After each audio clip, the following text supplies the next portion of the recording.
As I've said in a previous video, ego is everywhere, and therefore a counter is humiliation, embarrassment, shame, failure, because these bring us back down a notch.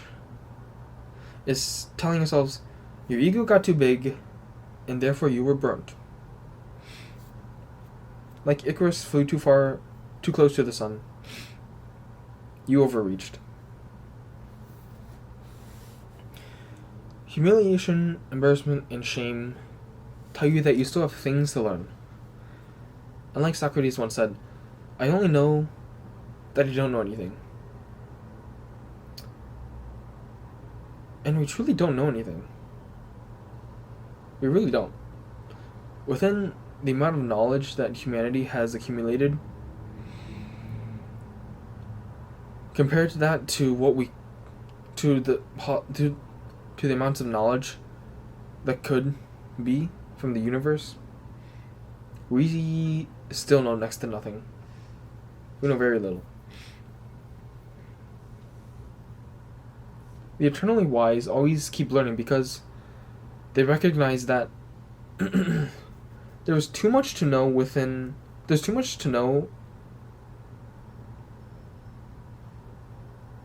their lifetimes. They cannot learn everything within their lifetime. But they still reach to try to become the best that they can.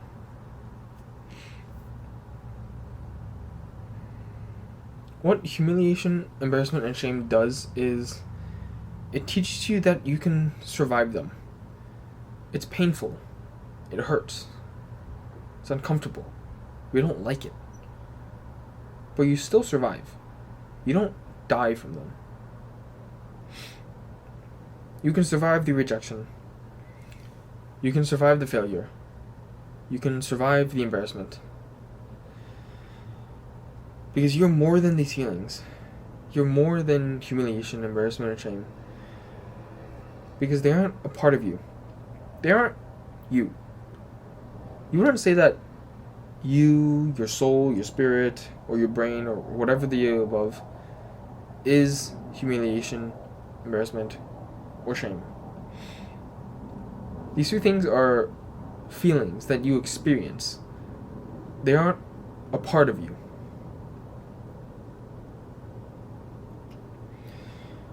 You can survive them. So seek them out. Try new things.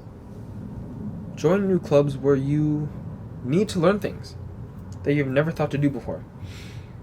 And yes, the beginning will absolutely suck. You'll feel like a failure for not already mastering everything.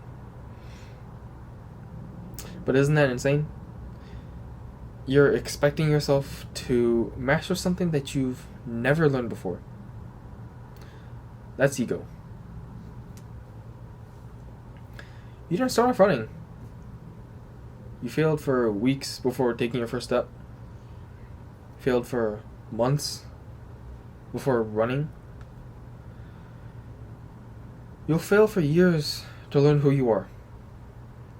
And you'll fail for potentially decades to infinitum to discover your place. No one starts out perfect. Even Buddha started off as a spoiled prince. He had everything. And then he gave it away and founded Buddhism. Challenge yourself. If you're in school or college, challenge yourself to do better.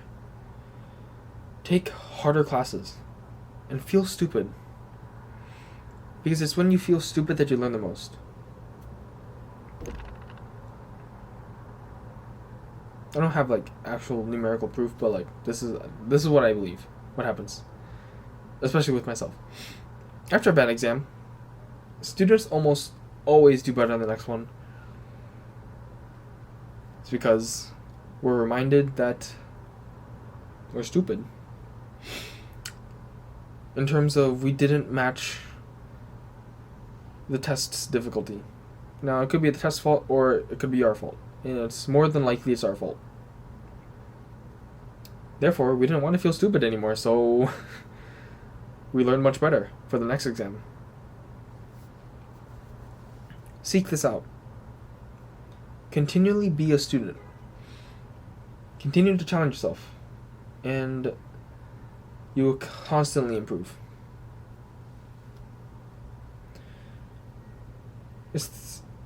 There's a concept from lifting that's called progressive overload.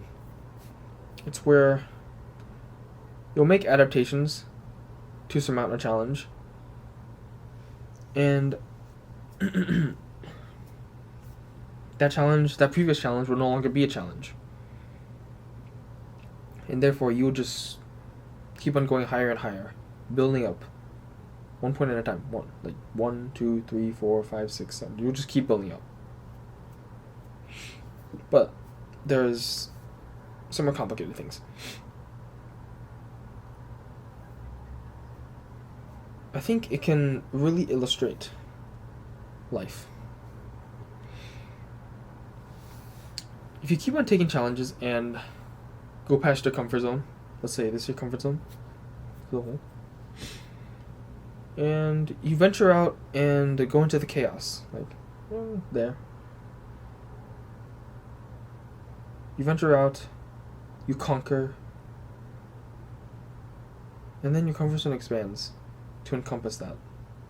Okay, it doesn't do this because that's the same amount of space, but it becomes bigger. Maybe we should have done it like this. No, it's like this. It becomes bigger to encompass it.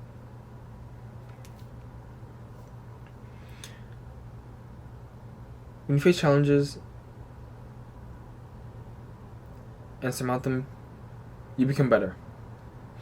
That's how confidence is built. And with progressive overload, you will need to increase the challenge. Just like in lifting, you increase the weight.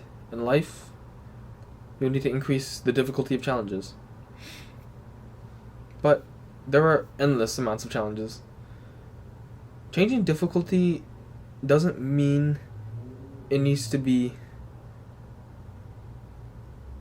progressive, it needs to be a scalable difficulty. You can learn one thing, learn it quite a bit, get it to a pretty high skill, and then learn something new, because that new thing you will start at level 0 or level 1. At this new thing you're level 70, level 80, almost to max level, and this new thing you're level 1. The two difficulties aren't scalable together. But because it's a new challenge, it's automatically higher. For the most part. I feel like if you're getting from 90 to 100, that's exponentially harder. And I find that your comfort zone will actually shrink if you're complacent. It's like not driving a car for, a couple weeks, month, and then you get back into a car and then you start driving, it's whoa. It's not like that exaggerated, but this feels familiar, but I still need some practice to get back into the swing of things. Just some examples for challenges. Face your fears. That's a can of worms. And will take you years, maybe decades, because, new fears pop up. You don't need to conquer them. Face yourself. That's enough for a lifetime. Think about what you want to change about yourself. Think about what you don't like. And then improve. And feel stupid as you try, because it only makes you better. So, feel stupid. Get better. Because every admirable person before you has done so already.